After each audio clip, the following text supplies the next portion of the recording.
Hi, my name is Eric. Welcome to my channel. I hope you have a great day so far.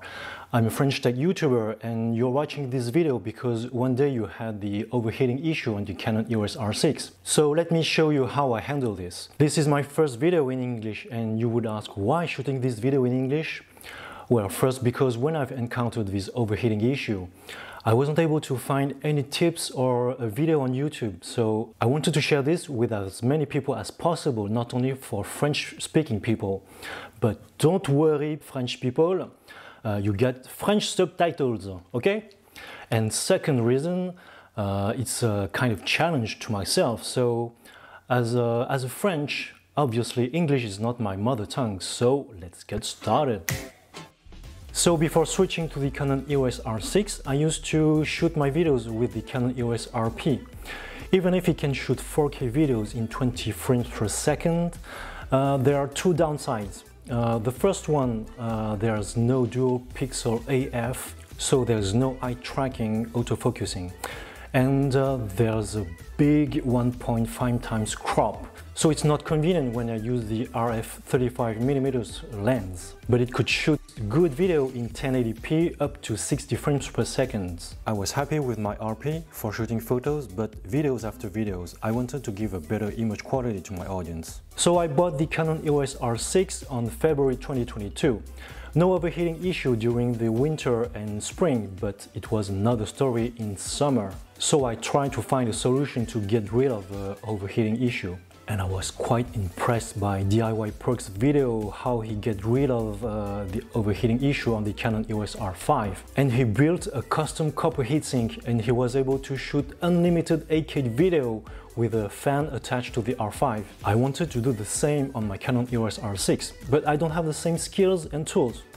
But then the MacBook Air M2 came out on August 2022 and I watched MaxTech's videos on how to fix the overheating issue on the MacBook Air M2.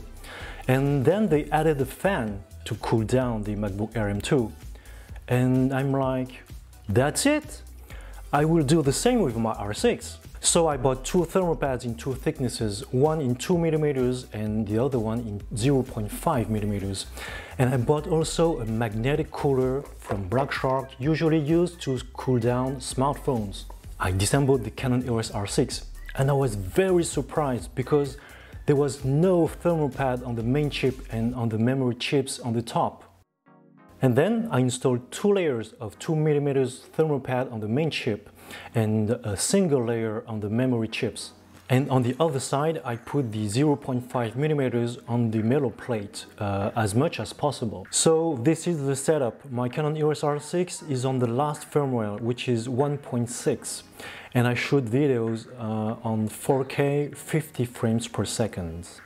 And so here are the results without the cooling system, only with the thermal pads mod. So at the first run, I was able to shoot 33 minutes and 20 seconds, which is 3 minutes better than what Canon says on his website. And so I was quite disappointed. But when you look further down, you can see that Canon says you can shoot 5 minutes after 10 minutes of cooling down.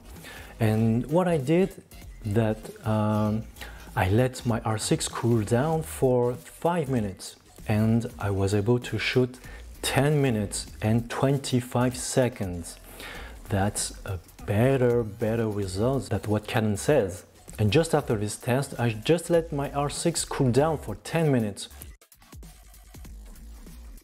And I was able to shoot 14 minutes and 14 seconds.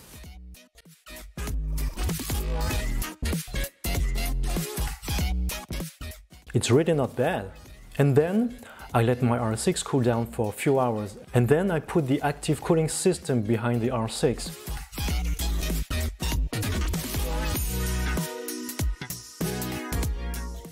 And for a first run, I was able to shoot 47 minutes and 32 seconds, which is 14 minutes and 12 seconds more than without the active cooling system. And then I turned off the camera and I let it cool down with the active cooling system attached to it for about 5 minutes. And then I turned on the camera and I was able to shoot 21 minutes and 10 seconds. I doubled the shooting time than without the active cooling system.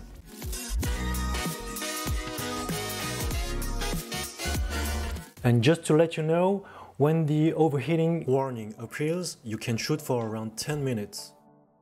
And so this is how I handle the overheating issue on my Canon EOS R6.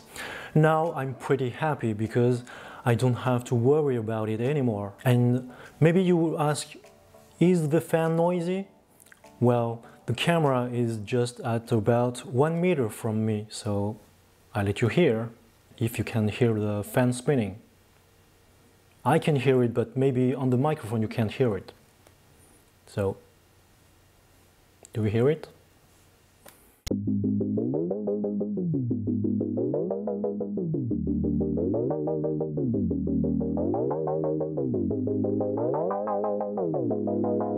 That's all, folks. Thanks for watching. Let me know your thoughts in the comment section below. Give me a thumbs up. And if you want to share my video, please share it. And I'll see you in the next one, in English maybe? Well, see you!